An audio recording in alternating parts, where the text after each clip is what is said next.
Bonjour famille, bonjour à vous tous. Bienvenue sur votre chaîne MC Kalenga TV. Nous sommes là encore aujourd'hui et nous continuons sur notre sous-thème qui est la sanctification et rachat. Aujourd'hui, nous allons parler de la sanctification et rachat.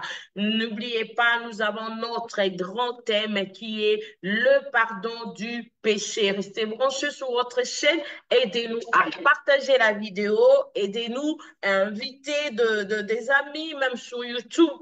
On a notre chaîne MC Kalinga TV. Nous vous invitons de vous abonner aussi. Soyez abondamment bénis et merci d'être là. Je commence par saluer le pasteur Freddy. Bonjour, pasteur Freddy, beaucoup de toi. Bonjour, Madame Ant. Et bonjour à tous ceux qui sont en train de nous suivre en ce moment.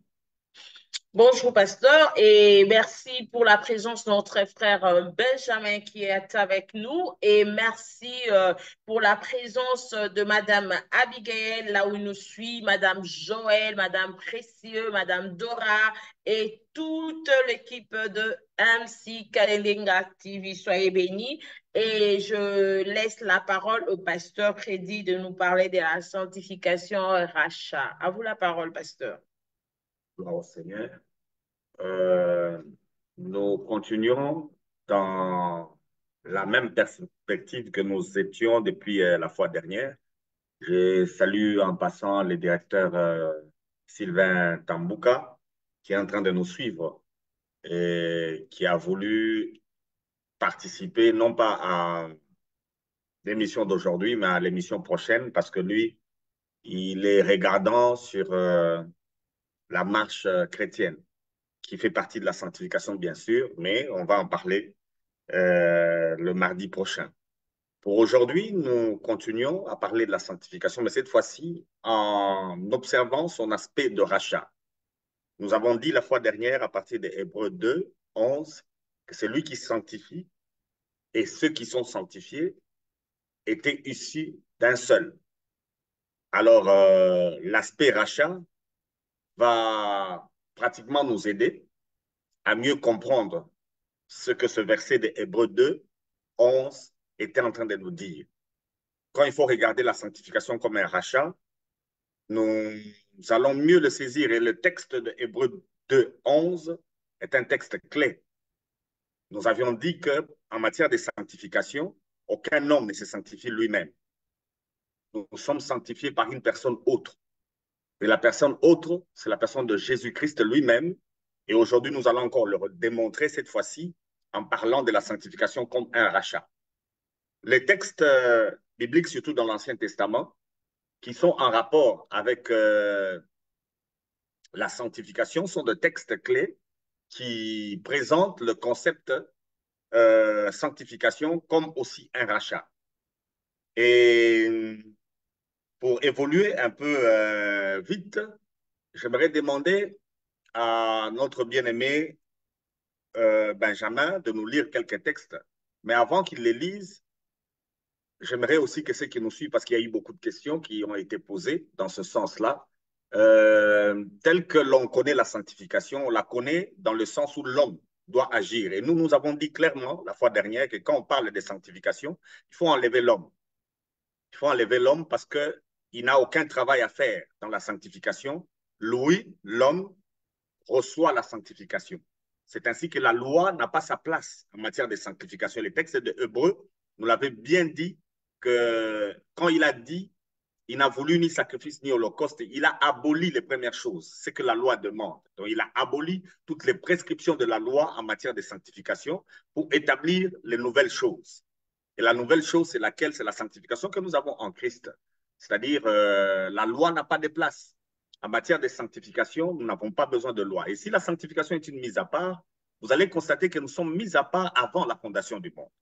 Et si nous l'avons été avant la fondation du monde, personne n'avait pas encore péché. Personne n'avait encore péché et nous avons été mis à part. Donc la sanctification n'a pas besoin de la loi pour qu'elle soit là.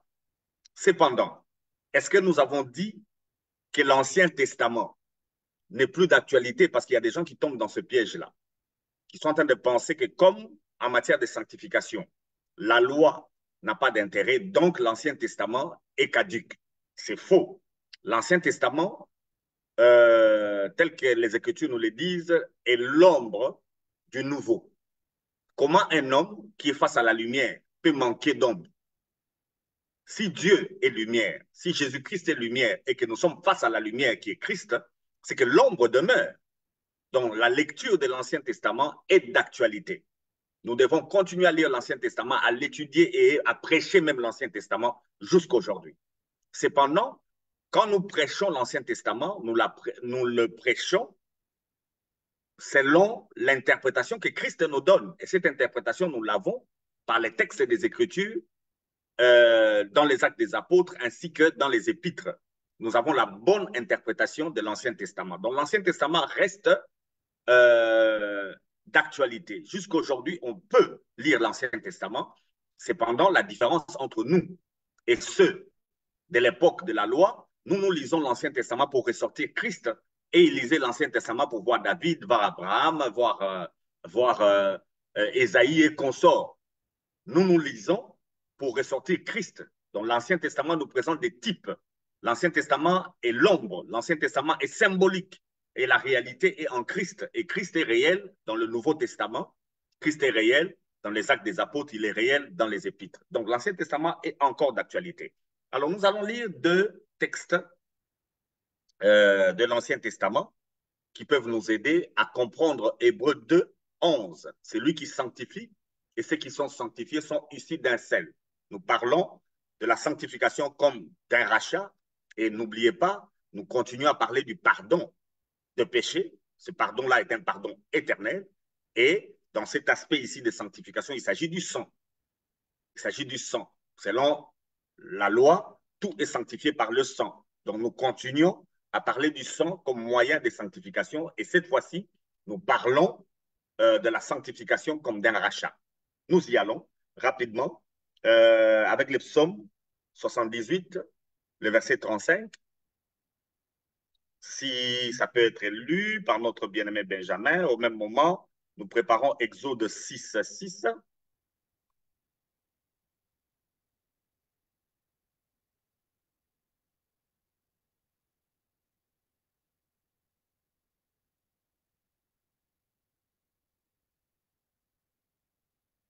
Le micro. Voilà, le psaume 78, le verset 35. Nous sommes dans Psaume 78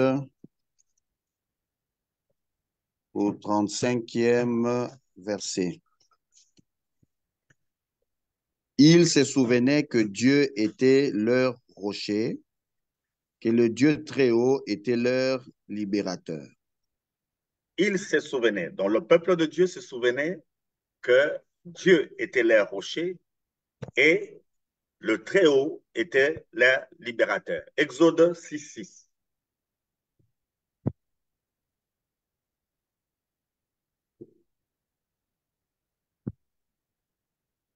Nous sommes dans Exode. Voilà. Nous sommes dans Exode 6, verset 6. C'est pourquoi dis aux enfants d'Israël, je suis l'Éternel, je vous affranchis des travaux dont vous chargent les Égyptiens, et je vous délivrerai de leur servitude, et je vous sauverai à bras étendus et par les grands jugements. Pour sauter, Exode 15. Exode 15.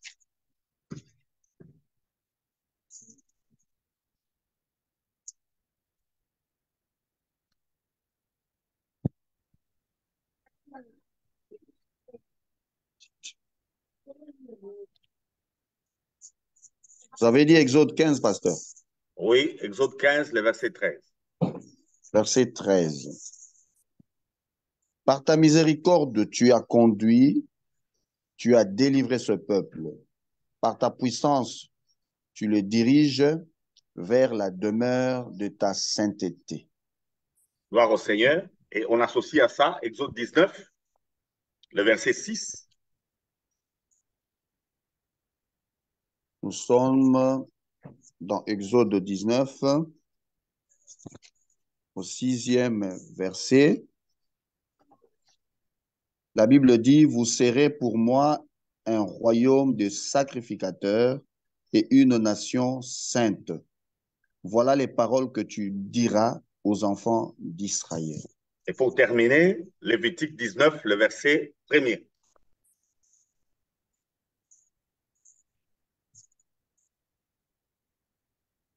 Nous sommes dans Lévitique. Vous pouvez aller jusqu'au verset 4.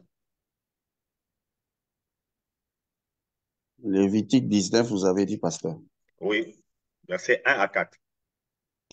L'Éternel parla à Moïse et dit, parle à toute l'assemblée des enfants d'Israël et tu leur diras, soyez saints, car je suis saint, moi l'Éternel votre Dieu. Chacun de vous respectera sa mère et son père et observera mes sabbats. Je suis l'Éternel votre Dieu. Vous ne vous tournerez point vers les idoles et vous ne vous ferez point des dieux de métal fondu. Je suis l'Éternel, votre Dieu. Gloire au Seigneur. Tous les textes que nous venons de lire, il y en a encore beaucoup dans l'Ancien Testament qui démontrent clairement que pour Israël, on va lire d'autres pendant qu'on va évoluer, qui démontrent clairement que pour Israël, c'est lui qui les sanctifie, c'est l'Éternel. Donc, ils ne se sanctifient pas eux-mêmes. Ils sont sanctifiés par l'Éternel. Et l'image claire du rachat se présente avec ce peuple qui est en Égypte. Et Dieu vient pour les délivrer de l'Égypte. C'est Dieu qui les délivre, ce n'est pas Moïse. Dieu rencontre Moïse et il délivre le peuple de l'Égypte. C'est-à-dire qu'il les met à part, il les fait sortir de l'Égypte. Et l'Égypte est le symbole ou bien l'image du monde. Et Dieu les récupère de là-bas pour que ce peuple lui appartienne. Et c'est comme ça qu'il dit au peuple dans Lévitique qu'il soit saint parce que lui-même est saint, c'est un ordre même. Il les met à part parce qu'ils lui appartiennent. Donc, en utilisant la sanctification comme rachat, nous allons mieux saisir la portée de l'action de Dieu dans la sanctification. Nous allons mieux le saisir. Et le proverbe, Salomon nous donne un proverbe là, le proverbe 5, verset 22, qui nous permettra de rendre actuelle la chose.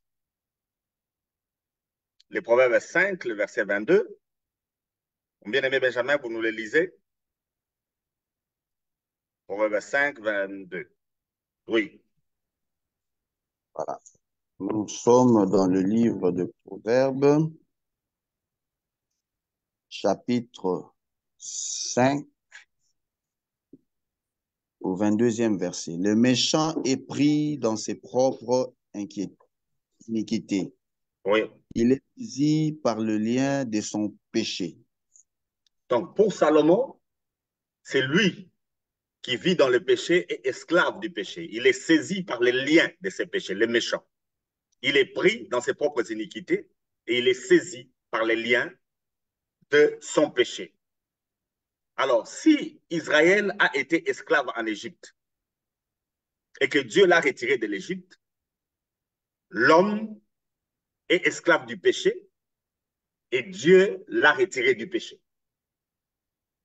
Voilà ce qu'on est en train de dire avec la sanctification. On va prendre Israël comme l'ombre. Israël était esclave en Égypte. Nous ne revenons pas à cette histoire. Vous allez constater que quand ils sont partis en Égypte, ce n'était pas pour l'esclavage, mais ils se sont retrouvés esclaves là-bas parce qu'eux-mêmes se sont donnés. Ils se sont donnés là-bas avec le principe que Joseph avait mis en place. Pharaon était devenu responsable et des choses et des hommes, y compris du peuple de Dieu parce qu'ils se sont vendus. Et Dieu est allé les délivrer de là. Et Salomon nous dit que le méchant, il est pris dans ses propres iniquités et il est saisi par le lien de son péché. L'homme est pécheur et le péché l'a saisi. Et l'homme est esclave du péché aujourd'hui. Et c'est dans le péché que Jésus est venu les délivrer. C'est ça, Hébreux 2, 11. C'est lui qui sanctifie, et ceux qui sont sanctifiés sont ici d'un seul. Mais comment il l'a fait? C'est là où nous allons parler de la sanctification comme rachat. Mais on insiste encore. Je continue à insister sur Jésus. Je vais ajouter encore des textes pour que l'on les comprenne bien, de l'Ancien Testament toujours. Parce qu'il faut prendre les choses dans l'Ancien Testament. De temps en temps, les gens pensent que l'Ancien Testament présente une autre sanctification et le Nouveau Testament une autre sanctification. Non. Depuis l'Ancien Testament, Israël a la perception de la sanctification selon la Nouvelle Alliance. Cette sanctification qui s'est faite par un homme. On peut prendre le psaume 130.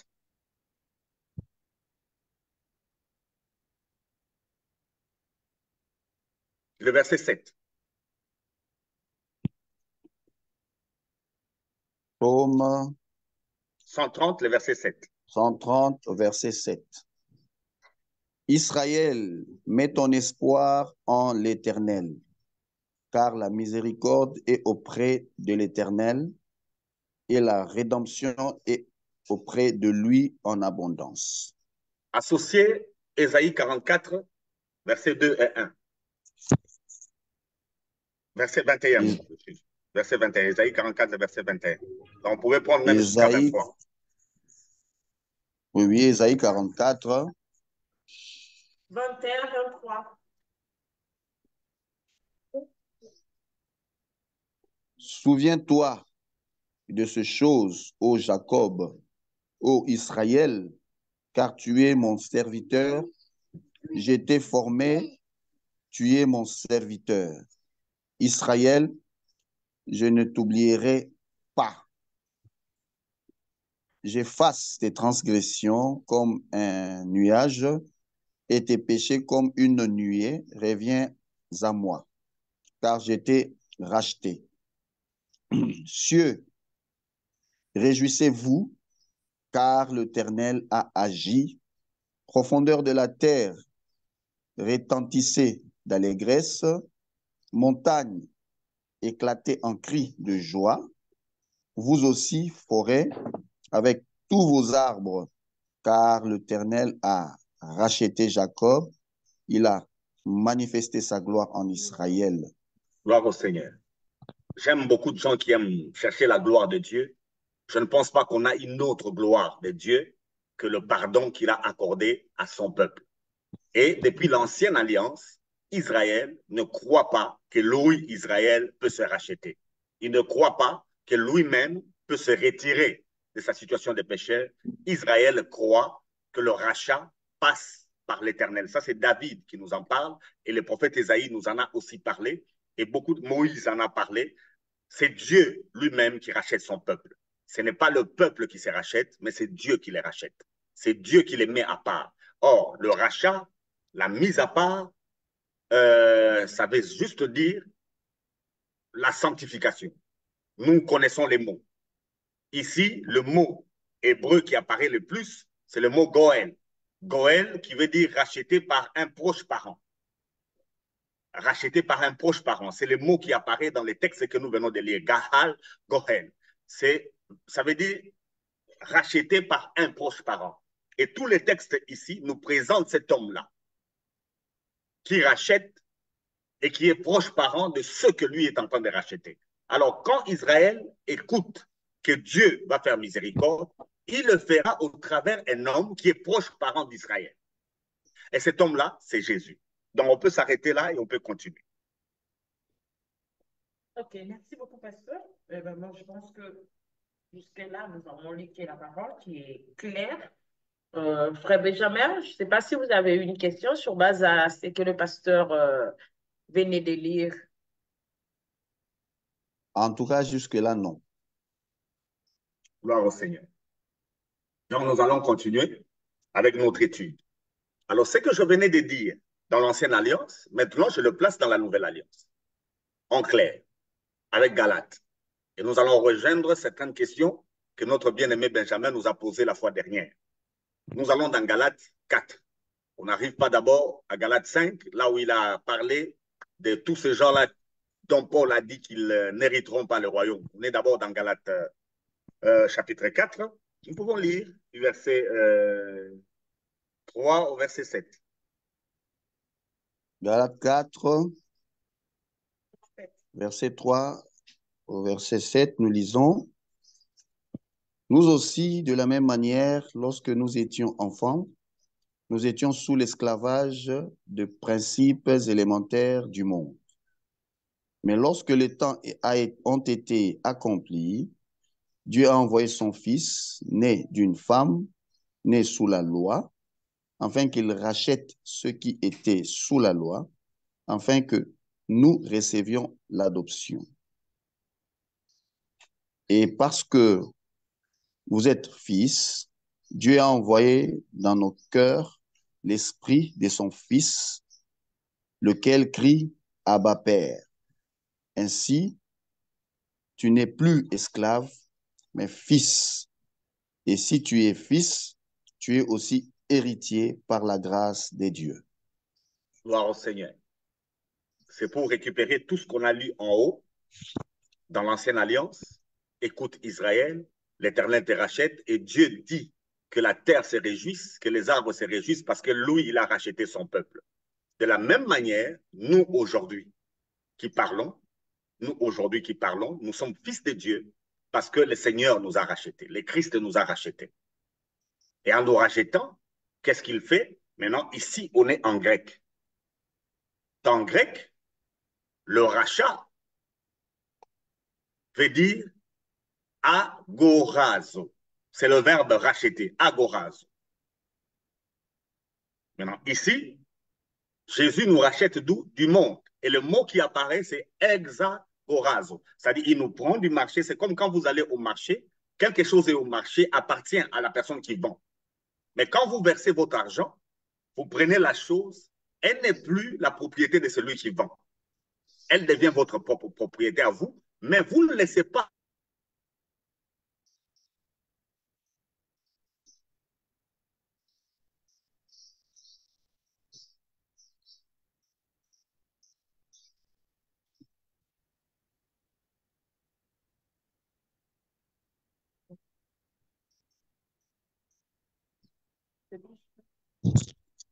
Voilà l'action de Dieu quand il nous récupère.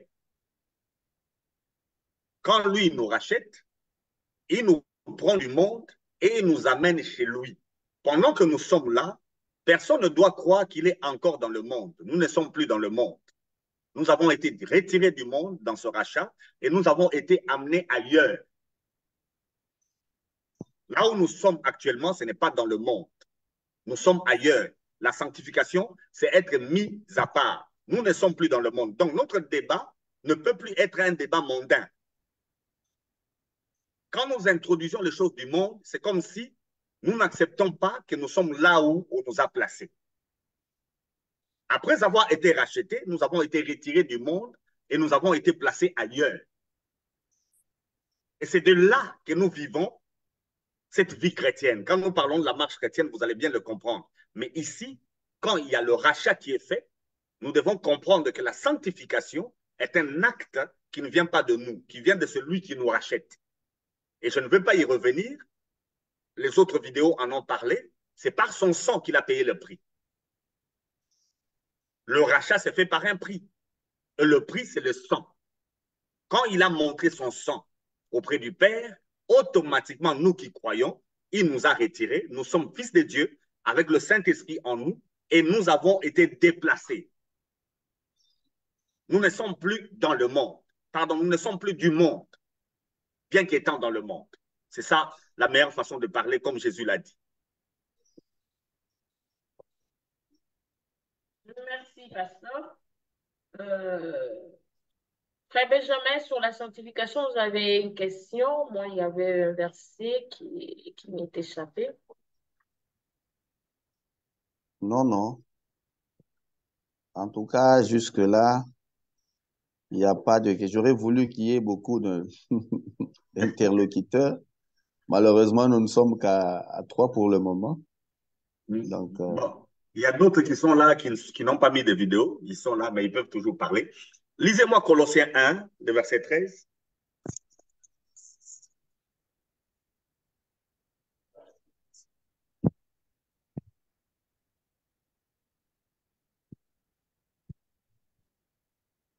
Colossiens 1, verset 13. Oui. Ou bien commencer au Il verset 12 pour qu'on soit dans les contextes. rendez grâce au Père qui vous a rendu capable d'avoir part à l'héritage de saints dans la lumière. Il nous a délivrés de la puissance de la puissance des ténèbres et nous a transportés dans le royaume de son Fils bien-aimé, en qui nous avons la rédemption, le pardon des péchés. On peut s'arrêter là. Alors, je me pose toujours cette question, parce que vous ne posez plus de questions. Laissez-moi maintenant en poser. Je me pose cette question. Comment quelqu'un qui a été transporté, qui est dans le royaume du Fils de l'amour de Dieu, qui a le pardon de ses péchés et qui a aussi le rachat, peut encore croire qu'il est pécheur? Qu'est-ce qui se passe quand vous pensez que vous avez les péchés? C'est ça la grande question que moi je me pose. Vous qui êtes héritier de Dieu par Jésus-Christ qui vous a racheté, vous êtes fils de Dieu et le Saint-Esprit veut que vous puissiez appeler Dieu votre Père. Il vous fait crier Abba, ce qui veut dire Père. Mais comment se fait-il que dans cette position qui est la vôtre, vous en arrivez encore jusqu'aujourd'hui à penser que vous avez les péchés? Alors, je repose cette question-là à tous ceux qui nous suivent et à vous qui êtes là. Allô, pasteur? Oui, comment vous faites? Un souci technique là, je ne vous entends plus. Ah bon? Hmm. Est-ce que les autres nous entendent? Madame Abigail, vous nous entendez? Les frères nous entendent déjà parce qu'il a dit parce que je nous entends quand même. Pas déjà là? Lui, il n'entend pas. Enlevez un peu vos écouteurs, s'il vous plaît. Madame Abigail, est-ce que vous vous entendez?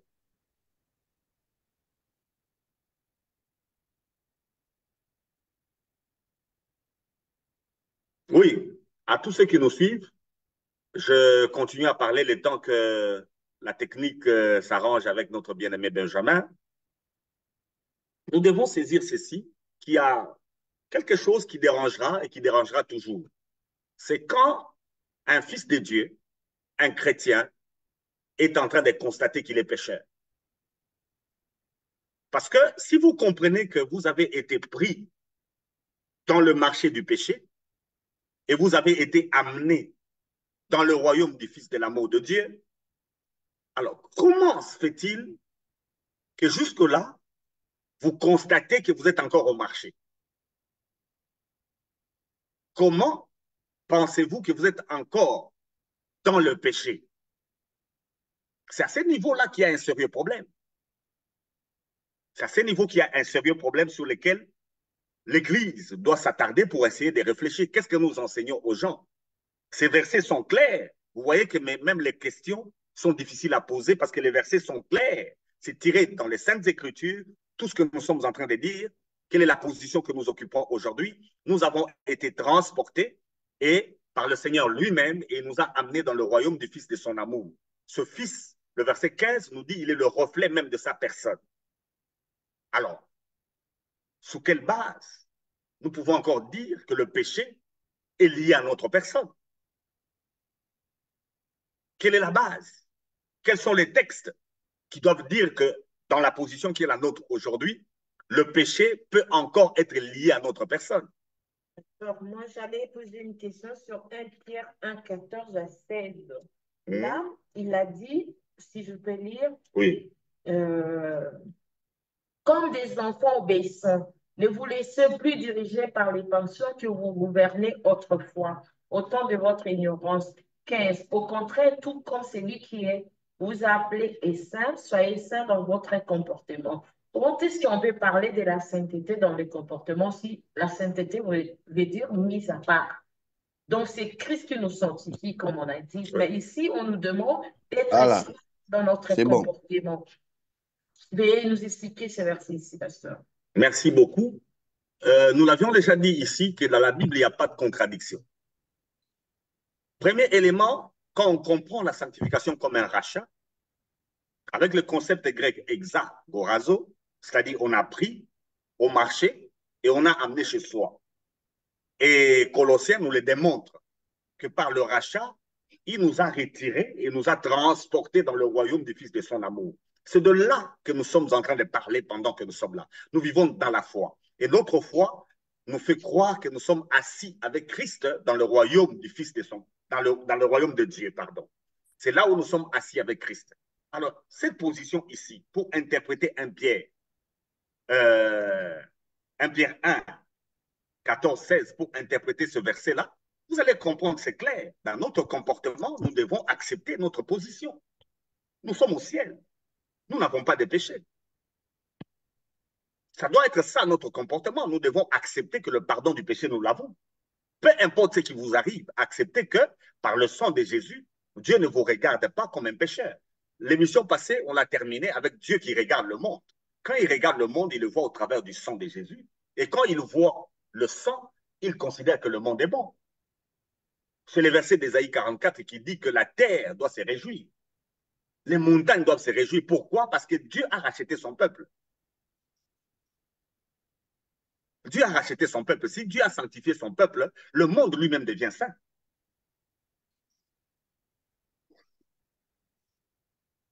Donc, le comportement dont on parle là, ce n'est pas la loi qu'il faut obéir. Pasteur, 2 Corinthiens 7. Oui. Il a dit, et donc de telles promesses, bien-aimés, purifions-nous de toute suie de la chair et de l'esprit, en achevant notre sanctification dans la crainte de l'Éternel. Gloire au Seigneur, c'est un bon verset. C'est quel passage vous pensez? Oui. Je suis de retour. C'est quel passage? 2 Corinthiens 7.1. 7.1. Ok. C'est bon. Ok.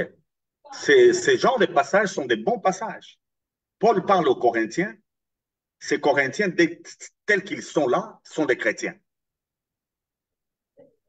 Alors, en tant que chrétiens, ils ont toutes les promesses de Dieu avec eux, ils ont tous les dons avec eux. Maintenant, Paul leur dit de faire quoi? De se purifier de toute souillure. Comment on se purifie de toute souillure? Comment?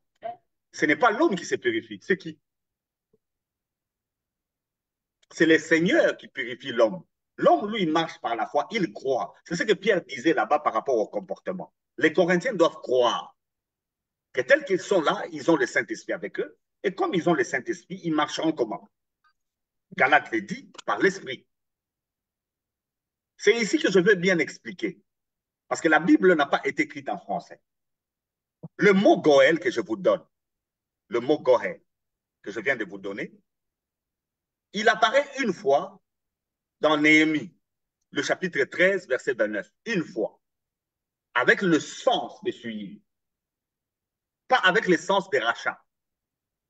Il apparaît. Lisez-moi Néhémie, s'il vous plaît.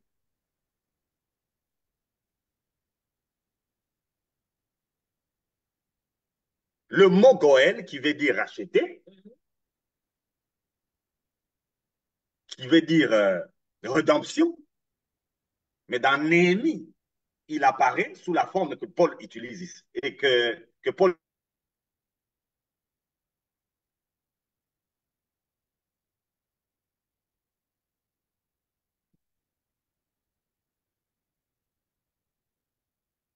le Seigneur qui le fait. Néhémie 13.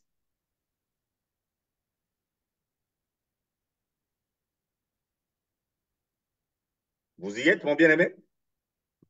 Pas encore.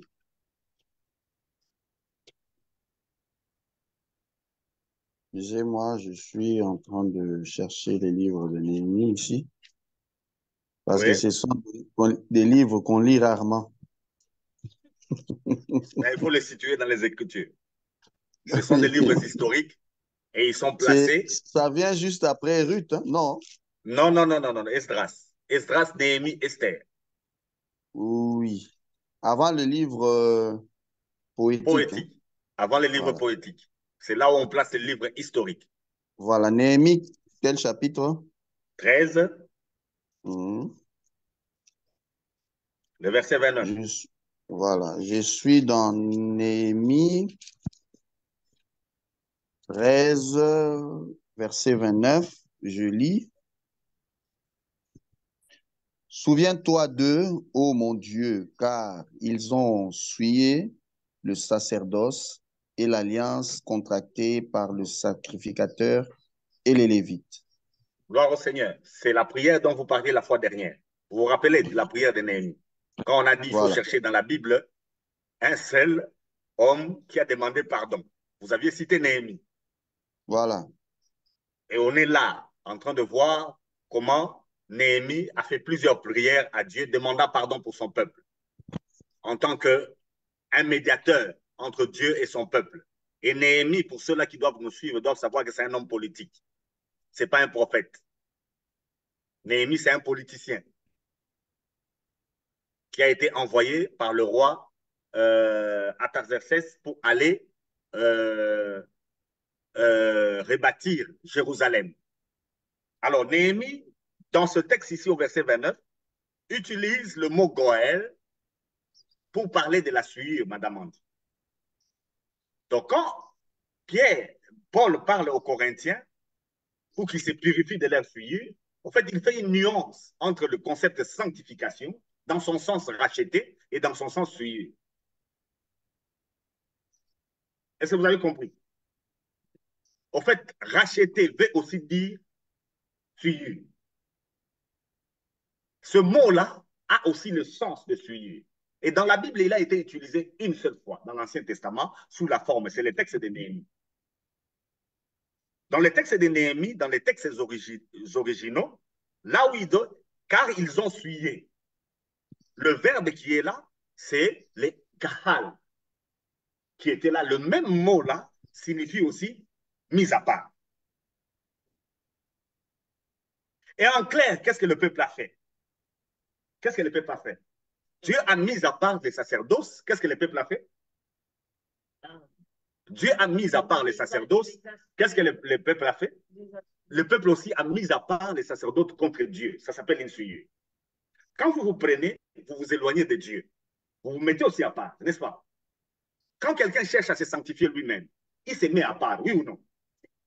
En ce moment-là, il est en train de s'essuyer. La sanctification à ce niveau-là prend le sens de souillure. Et pour les Corinthiens, ils s'étaient mis dans une certaine liberté chrétienne. Ils se disaient, comme ils ont été rachetés, ils sont sauvés, ils ont commencé à mener une vie de péché. Et en menant une vie de péché, voilà ce que Paul leur dit.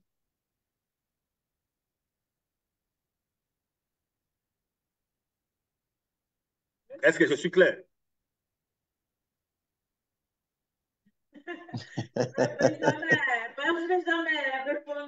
Est-ce que je suis Je clair? n'ai pas vraiment bien saisi l'explication du mot kahal, si c'est kahal. Je répète encore. Ça a double sens. Le mot Gohel veut dire dans toute la Bible, il veut dire sanctifié, mis à part. Mais il y a une fois, le verset que vous venez de lire, de Néhémie 13, 29. Ce verset-là, ce mot-là, dans Néhémie 13, 29, a pris le sens de souillure. C'est comme ça que quand vous allez dans les dictionnaires hébreux, du fait que le peuple s'est écarté de la présence de Dieu.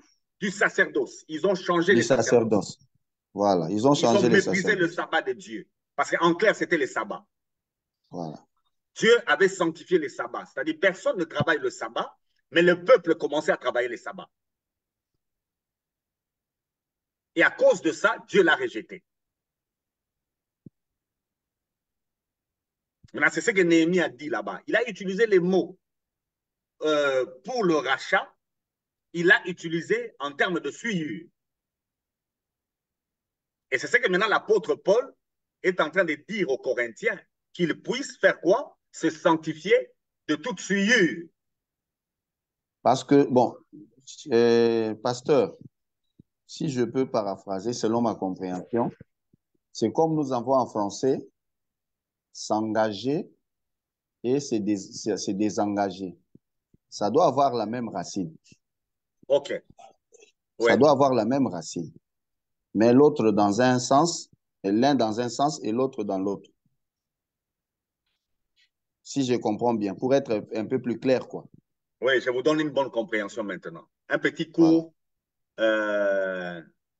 Un petit cours d'exégèse. Un petit cours d'exégèse. Et puis un petit cours d'hébreu, ou bien de langues anciennes. Je vous donne un petit cours, avec les concepts de sanctification, bien sûr.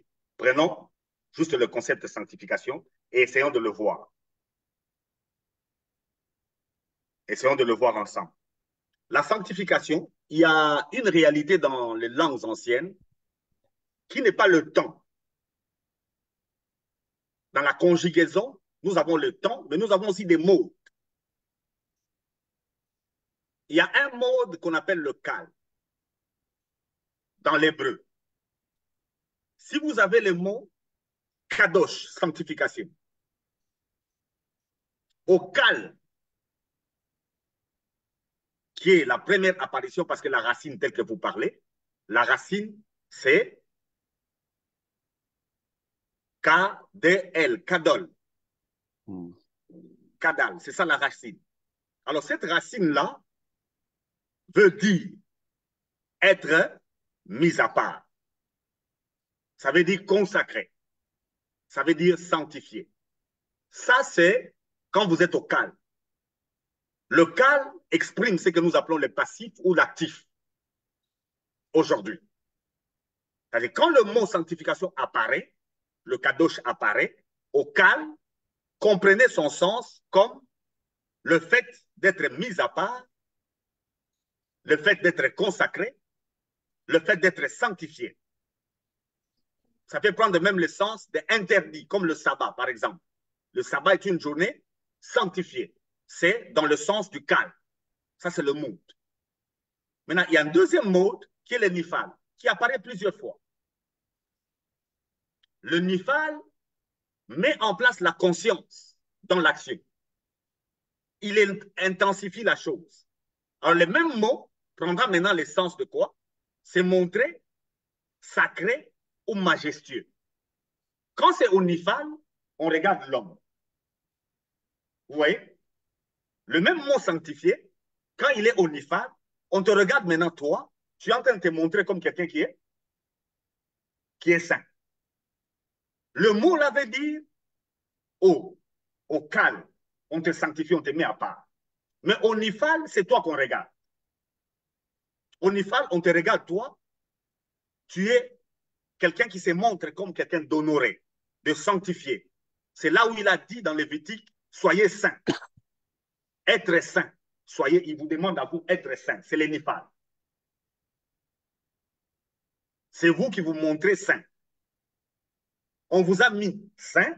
Maintenant, vous aussi, vivez comme quelqu'un qui est saint. Ça, c'est le nifal. Il y a un autre mot qui intensifie encore les choses. Je vais m'arrêter là parce qu'il y en a 6 mots en hébreu. Je m'arrête au troisième qui est le piel. Dans le piel, on revient encore. On intensifie le fait que lui, c'est ce qui est dans Hébreu 2, 11. C'est lui qui sanctifie et ceux qui sont sanctifiés sont ici d'un seul. C'est-à-dire, et vous, et moi, nous acceptons, c'est-à-dire nous acceptons ce que Jésus a fait et nous le faisons ensemble avec lui. C'est lui qui est sanctifié. Et ceux qui sont sanctifiés sont ici d'un seul. C'est là où le Goël apparaît. C'est un proche parent. Nous venons tous d'un même lieu et nous sommes sanctifiés à partir du lieu d'où nous venons. Donc, dans l'interprétation des Écritures, je sais que vous n'avez pas compris. Non, moi j'ai compris un peu. Oui. J'ai seulement Madame Annie en train de... C'est le même mot qui veut dire, vous les voyez consacrés, consacrés, consacrés partout. Racheter, racheter, racheter partout. Mais il n'a pas le même sens. Il n'a pas la même intensité. Alors, quand vous avez le mode avec vous, vous savez que ça, c'est le calme. Vous comprenez que ça, on est dans l'actif. Mais dès qu'on entre dans les nifal, ce n'est plus de l'actif. Ça devient quelque chose de rationnel. Celui qui agit sait ce qu'il fait. Vous comprenez? Il sait ce qu'il fait. Et en finalité, j'ai placé juste les piels. Les piels vous met tous les deux ensemble. C'est ce qu'il était en train de dire. Quel est le mot qu'il avait donné? Le frère Benjamin, il venait de donner un mot là. Il a donné avec la racine. S'engager et se désengager. S'engager et se désengager. C'est la racine. Le mot a le même sens dans sa racine, mais quand on prend les mots, on change le mot, le sens aussi change.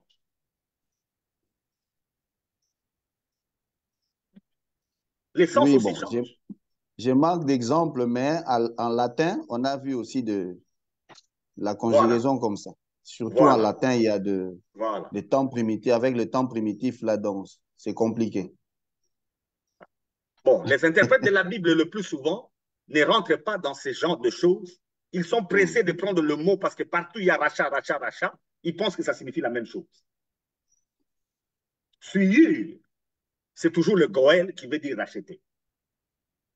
Maintenant, dans l'autre sens, c'est ce qu'il a donné. S'engager et se désengager. C'est lui qui suit. En fait, Dieu a mis à part le sabbat, mais toi, tu ne considères pas le sabbat.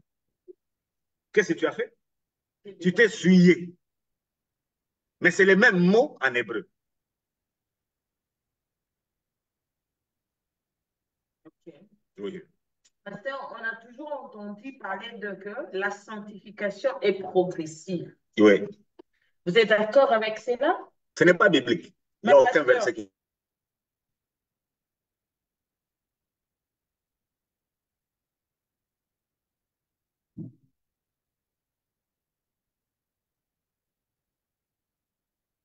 Sexuelle. On a vu... Ça n'est pas passé. Ah, c'est pas passé? Maintenant, vous m'entendez? Oui, ça va, c'est bon. Oui, je lisais 1 Thessaloniciens 4:3 qui dit ce que Dieu veut, c'est votre progression dans la sainteté. C'est que vous vous absteniez et absteniez de l'immoralité sexuelle. Donc, on a vu la progression, quand même, ces mots apparaissent dans la Bible. Vous revenez encore avec la marche chrétienne. On y arrivera. On va toucher à la marche chrétienne. L'émission prochaine, on sera dans la marche chrétienne. Ce que Dieu veut, nous venons de voir la sanctification au Nifal. Au Nifal, la sanctification, c'est vous qui êtes sanctifié qu'on regarde. Dieu vous a sanctifié, maintenant nous vous regardons. En vous regardant, nous devons voir quoi? Le fruit de cette sanctification. Okay. C'est de ça qu'on est en train de parler dans ce texte-là. C'est lié à la marche chrétienne. Et c'est ce que Dieu veut. Et c'est ce qu'on a vu dans Lévitique. Il a dit au peuple d'Israël, soyez saints. Moïse a dit au peuple, soyez saints, car l'Éternel est saint. Mais est-ce que cela veut dire que vous-même, vous allez commencer à vous sanctifier? Dans le sens où la sanctification, c'est un rachat. Qui a payé le prix? Lisez-moi un peu le Romains 3, 23 jusqu'à 24. 23, 24. Mon bien-aimé Benjamin. Je n'ai pas entendu. Romains 3, 23, 24. Romains 3, 23, 24. Un texte connu de plusieurs, mais mal interprété. Voilà, je suis dans Romains 3,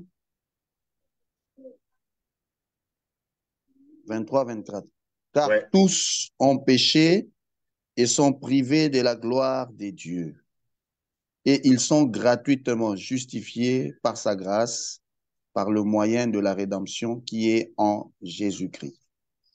Vous voyez qu'on ne peut pas parler de justification si on n'a pas compris la sanctification. C'est parce que nous sommes sanctifiés, c'est parce que nous avons été rachetés qu'on peut être juste. Notre justification passe par notre compréhension de la sanctification. Si vous n'acceptez pas que vous êtes saint, je peux vous le dire que vous n'accepterez pas non plus que vous êtes juste. Vous allez considérer que vous êtes encore dans votre péché. Or, en matière de péché, tous ont péché. Tout le monde est prisonnier du péché. Personne ne peut en sortir. Et pour en sortir, vous avez besoin d'un proche parent. Quelqu'un qui est comme vous. Et cet homme-là, c'est Jésus. Et c'est comme ça que la justification s'est faite par la grâce. Il n'y a aucun processus de sanctification. Ça n'existe pas. Ou bien vous êtes saint, ou bien vous ne l'êtes pas. Il n'y a pas de milieu. Oh, je suis en train de me sanctifier. Il n'y a pas de milieu. Soit vous êtes saint, soit vous ne l'êtes pas. Bon, je pense pour mieux comprendre, parce qu'il faut l'associer seulement avec la marche chrétienne, parce que c'est là où il y a un peu de difficulté, pasteur. Parce que je pense que les personnes qui parlent que la sanctification est progressive, c'est dans notre marche de tous les jours. On voit qu'on doit toujours mettre à part des choses. N'oubliez pas le verset qu'on a lu la fois dernière. Recherchez la paix et la sanctification, sans laquelle personne ne verra Dieu. C'est-à-dire, s'il n'y a pas de sanctification, vous ne verrez pas Dieu. Pasteur, alors, si ça devient un processus, vous êtes où? On la recherche. Donc, vous n'êtes pas devant Dieu. Vous ne pouvez pas voir Dieu. Quand vous recherchez votre sanctification, vous ne pouvez pas voir Dieu. Or, nous avons été transportés, exagorazo, achetés au marché et amenés ailleurs. Et Paul dit, nous avons reçu l'Esprit qui nous permet de crier Abba, ce qui veut dire Père. Dans aucune religion, Dieu est Père. Dans aucune religion, Dieu est Père. Toutes les religions veulent que Dieu soit un être suprême. Il n'y a que dans la foi chrétienne où Dieu est un Père, où il y a la relation entre l'homme et Dieu.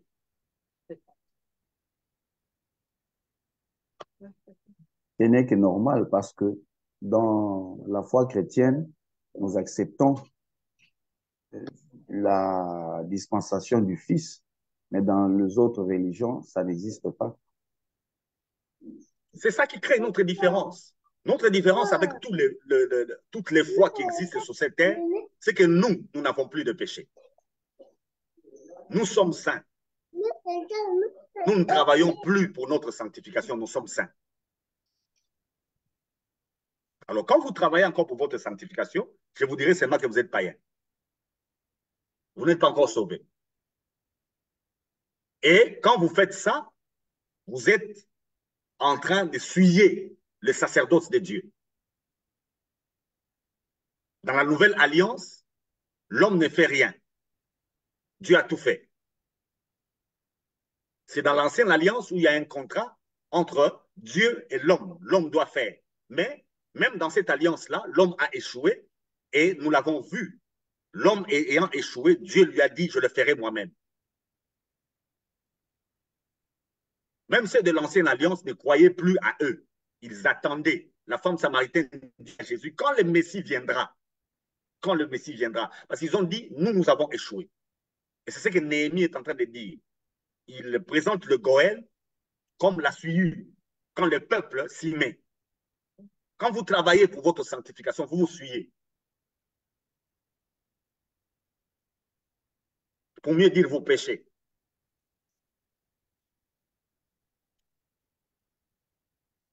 Mais comment va se faire la marche? On y arrivera. Parce que je suis conscient que je suis sanctifié. Parce que j'ai la foi d'être sanctifié. Mais je dois maintenant, en fait, je ne sais pas si le mot convient, le prouver, ou soit le vivre par ma façon d'être de tous les jours. Dans mon comportement. C'est ça le piège. C'est le côté causatif. C'est le côté causatif. Vous êtes sanctifié, on va voir ce que ça produit. On vous a mis à part. Maintenant, on regarde. Qu'est-ce que ça produit? Est-ce que vous êtes réellement mis à part? Si vous l'êtes, nous le voyons. Si nous ne le voyons pas, c'est que vous ne l'êtes pas.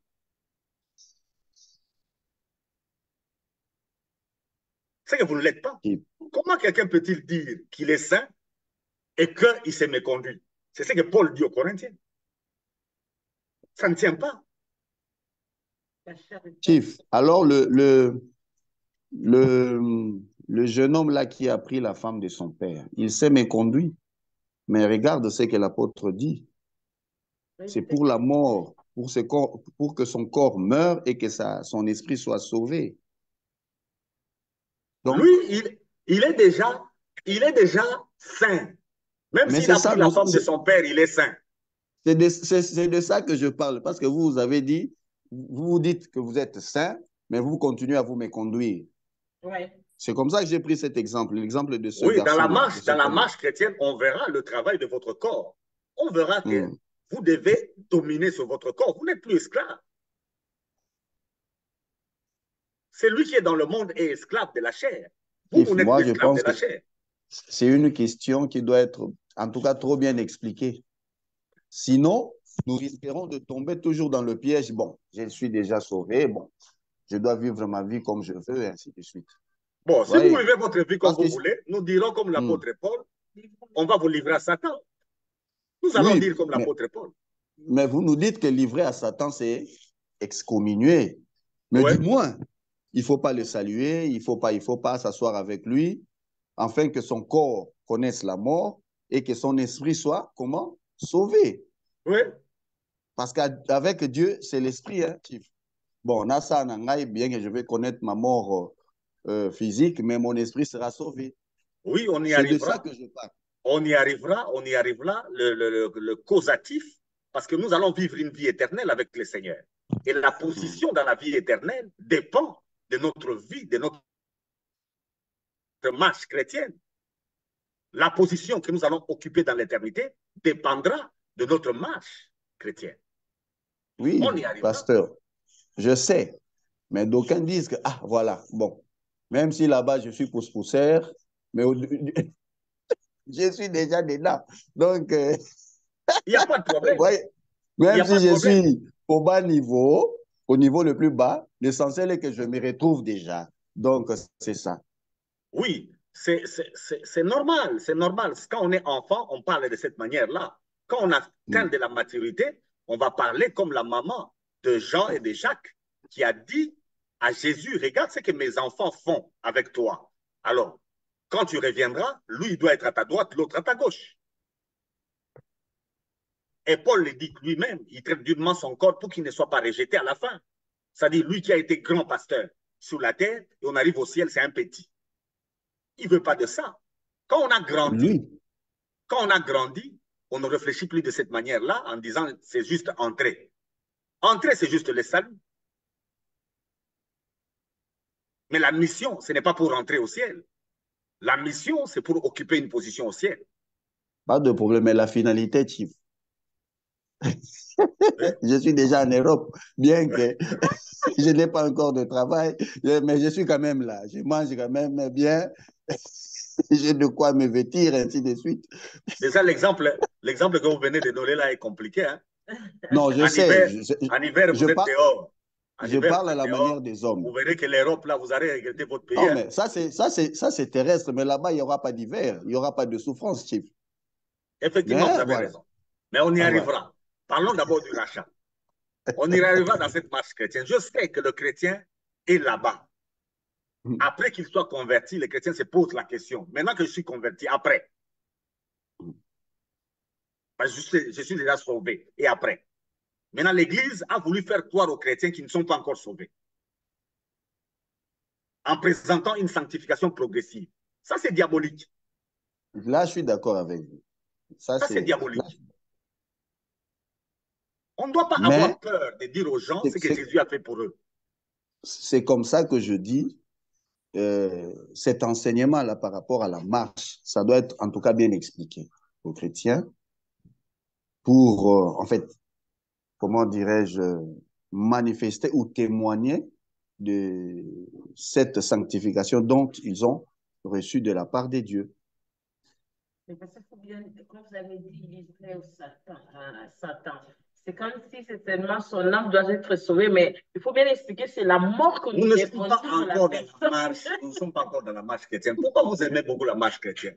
Parlons du rachat. Parce que Parlons de ce... c'est ce que nous faisons tous les jours. Parlons d'abord, comprenons d'abord ce que Jésus a fait.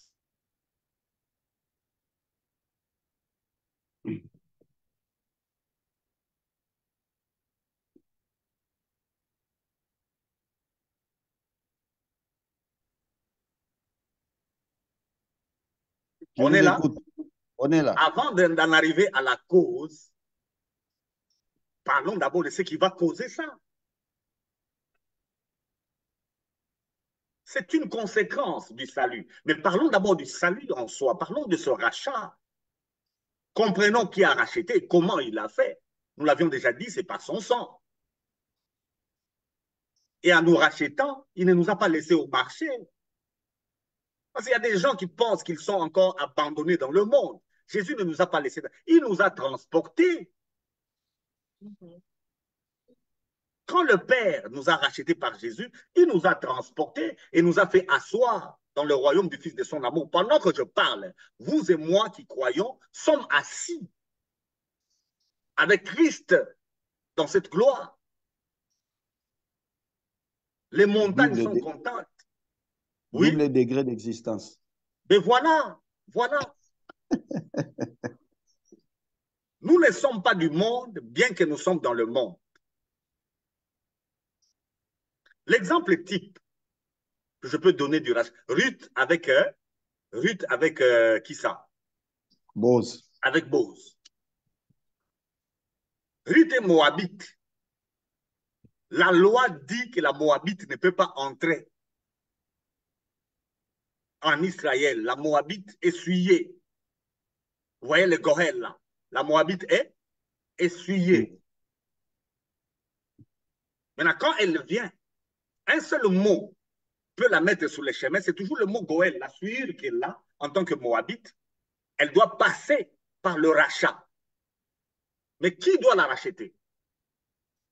Quelqu'un proche. Ça doit être un proche.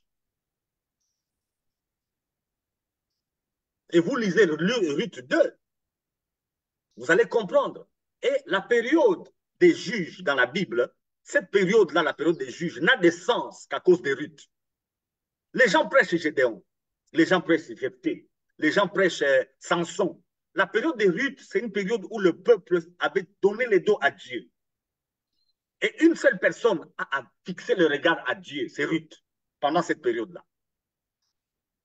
Cette période n'a de sens qu'à cause de Ruth. C'est Ruth qui donne un sens à la période des juges, parce que c'est une période où chacun faisait ce qu'il voulait. Le peuple est sorti de l'Égypte, il est entré en terre promise, comme ils se sont dit, nous sommes entrés, chacun faisait ce qu'il voulait parce que Josué n'a pas laissé de successeurs. Mais pendant que les gens faisaient ce qu'ils voulaient, une personne a pris l'option de ne pas faire ce qu'elle voulait, c'est Ruth. Elle a dit à Naomi, ton Dieu sera mon Dieu. Vous voyez le causal. Maintenant, elle est venue en Israël, elle est moabite. Comment elle va faire partie de la nation israélite? Comment? Le moyen, c'est le rachat. Et le rachat ne se fait que par un proche parent. Et si vous regardez Boz, pourquoi Boz a racheté Ruth? C'est parce que Boz lui-même, c'est l'enfant de Rahab.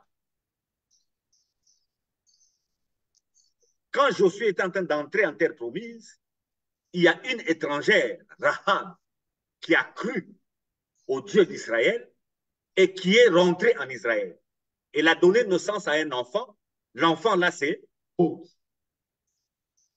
Et c'est tout à fait normal que Boz rachète qui? Ruth, parce que Boz lui-même a les mêmes problèmes. Et Jésus est le seul homme qui peut racheter les humains. Marc 10, 45, lisez-nous ça. Marc 10, 45.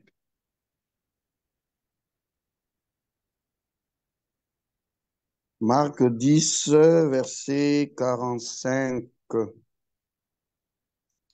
Car le Fils de l'homme est venu non pour être servi, mais pour servir et donner sa vie comme la rançon de beaucoup. La vie de Christ, c'est le prix pour les rachats. La rançon, c'est quand on vous a attrapé, on a fait de vous esclave quelque part et on demande une rançon. Vous n'allez pas payer vous-même. Quelqu'un d'autre viendra payer pour vous et on vous libère. Et Jésus, sa vie est la rançon pour nous tous. Alors, si on n'a pas maîtrisé ça, automatiquement, les restes posera problème. Je salue la présence de mon frère Daniel Juste qui a voulu répondre sur 1 Pierre 3, 1, 2. Il dit, souvent les gens cherchent à voir les comportements de justes et non leur foi, raison pour laquelle nous devons mener une bonne vie chrétienne. Exemple qu'il a donné dans les livres de 1 Pierre 3, 1 et 2. Merci, mon frère Daniel. Mais pasteur, comme nous parlons de pardon du péché, qui est notre grand thème d'aujourd'hui, j'aimerais que vous puissiez aussi, j'en profite, que vous nous expliquiez même en 2 mots, parce que nous attendons déjà vers la fin de notre émission, ces versets de Luc 9, 12, pasteur, qui dit, Luc 9, 62, qui dit, celui qui met la main sur la charrie et qui regarde en arrière n'est pas digne, pasteur. Ce verset-là, vous le gardez pour l'émission prochaine, parce que vous revenez toujours à la marche. Ah, si? Oui, vous revenez toujours à la marche. Celui qui met, qui regarde en arrière, c'est une question de marche chrétienne. C'est pas de salut, pasteur. Non, ça n'a rien à voir avec le salut. C'est lui qui est sauvé, déjà sauvé. C'est ce que mon bien-aimé Daniel Légis vient de nous dire. Le monde qui nous regarde n'a pas besoin de fixer son regard sur notre foi. Ils sont en train de regarder notre marche. D'où la responsabilité pour ceux qui sont sauvés d'être des modèles. Tout est permis, mais tout n'est pas utile. Nous devons sauver les gens. Et comme nous devons sauver les gens, nous devons marcher à la manière d'amener les autres au salut. Parce qu'eux, ils ne voient pas notre foi. Nous, nous avons la foi que nous n'avons pas de péché. Alors, si nous n'avons pas de péché, nous ne sommes pas condamnés. Le païen qui vous observe, il regardera votre marche. Quand Jésus parle, il parle du royaume. On n'est pas digne du royaume. Donc, quand il s'agit du royaume de Dieu, il s'agit de salut et non de la marche. Une autre question, c'est quoi le royaume de Dieu? Le royaume de Dieu a plusieurs sens. Là, c'est quel sens? Aujourd'hui, je pense que nous sommes arrivés à la fin de notre émission. Nous avons été transportés. Voilà, nous avons été transportés. Non, c'est pas transportés, mais on nous a encore fait asseoir. Asseoir. On n'est pas debout. Et donc, nous allons continuer notre émission. Je pense le mardi prochain, nous allons parler de la marche chrétienne. Ne manquez pas et aidez-nous à partager cette vidéo aux autres aussi. Pasteur Freddy, le mot de la fin pour aujourd'hui. Merci. Mon mot de la fin, ça sera quand même une lecture. Mon bien-aimé Benjamin, lisez avec moi.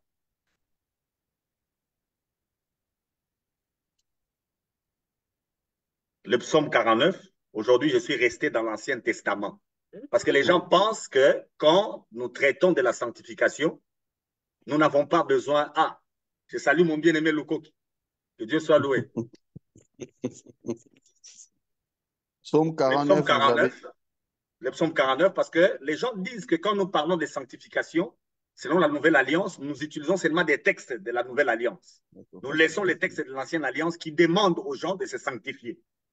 Alors, allons dans l'Ancienne Alliance. Depuis que j'ai commencé, aucun texte de l'Ancien Testament que je lis ne demande à l'homme de fournir quelque chose pour être sanctifié. Maintenant, celui-ci, c'est mon verset clé d'aujourd'hui, pour que tous ceux qui cherchent à se sanctifier arrêtent. Psaume 49. Oui. Commencez avec moi. À la maison, les gens peuvent tout lire, mais aujourd'hui, lisons du verset 5 jusqu'au verset 9. Psaume 49, 5, je lis. Je prête l'oreille. Psaume 49. Oui, 49. Verset 5. 5. Je prête l'oreille. Ah, ok, vas-y. Allez-y, ça dépend des versions. Oui. Je prête l'oreille aux sentences qui me sont inspirées. J'ouvre mon chant au son de la harpe. Pourquoi craindrais-je au jour du malheur, lorsque l'iniquité de mes adversaires m'enveloppe?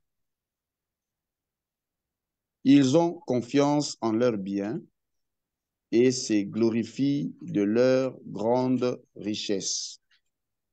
Ils ne peuvent se racheter l'un l'autre, ni donner à Dieu le prix du rachat.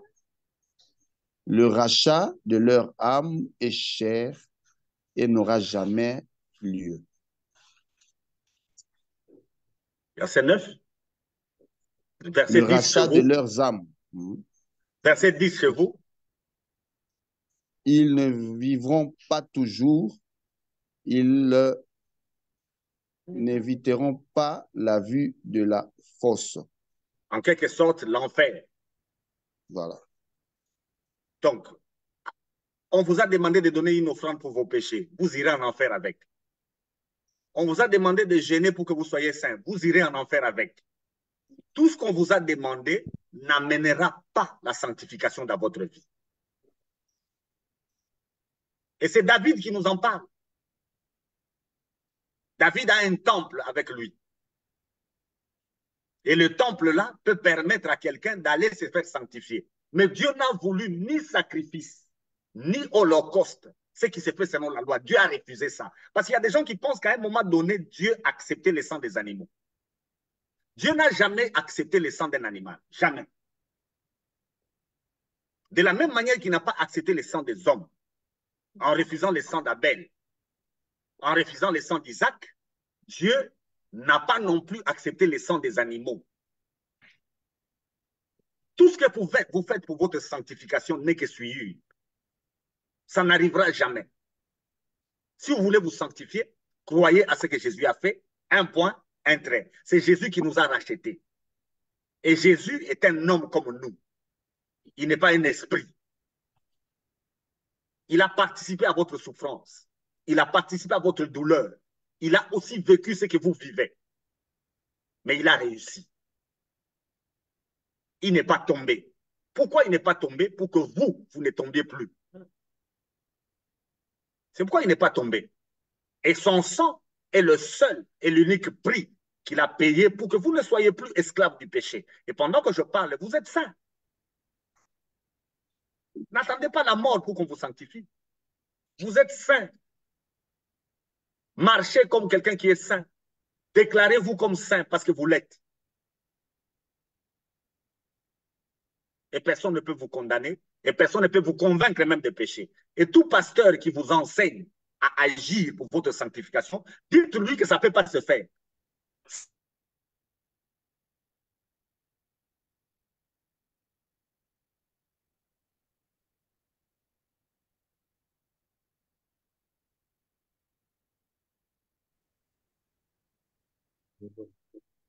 On est ensemble.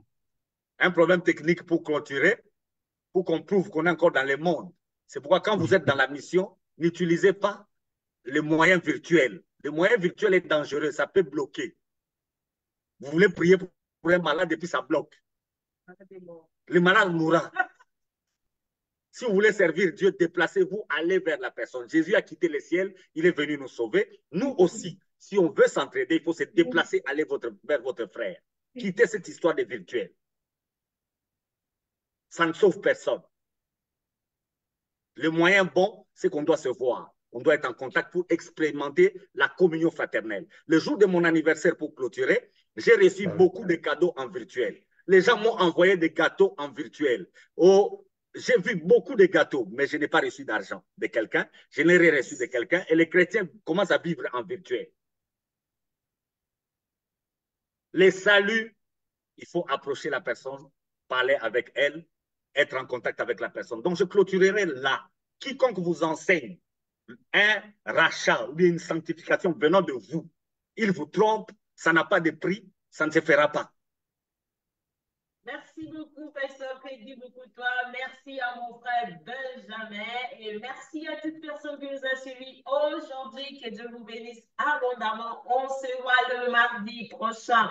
On est ensemble, les familles. À la prochaine. Bye bye.